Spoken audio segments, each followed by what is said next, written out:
This afternoon, I invoke the Defense Production Act to compel General Motors to accept, perform, and prioritize federal contracts for ventilators.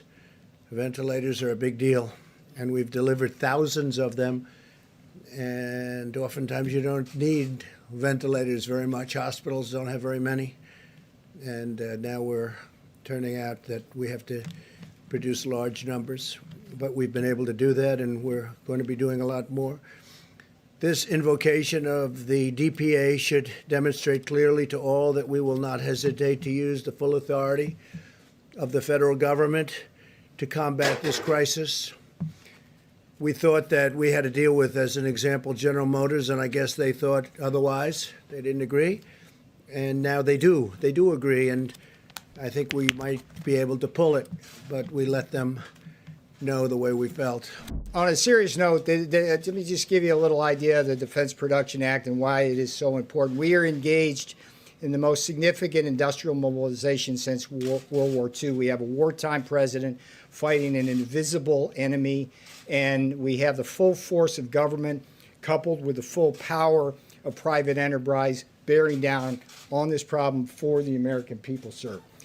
What we had to do today with President Trump's order with respect to General Motors, I want to give you a little background on that. We need industrial mobilization to make adequate ventilators, particularly in the very short run, to help the people of New York, Detroit, New Orleans, Chicago, Denver, Seattle, all around this country as this virus bears down. And the ventilators really are the most important thing for patients who become most seriously ill. They are literally the lifeline for people. And I've personally been working with FEMA, and I've been working with HHS and over 10 ventilator companies, making sure we can get what we need as quickly as possible. And virtually every one of those companies has been cooperative, patriotic, moving in Trump time, which is to say as soon as possible, sir. But we did have a problem with GM and Ventec. On the one hand, we had Ford and GE moving forward on a similar kind of project, patriotically moving as fast as possible.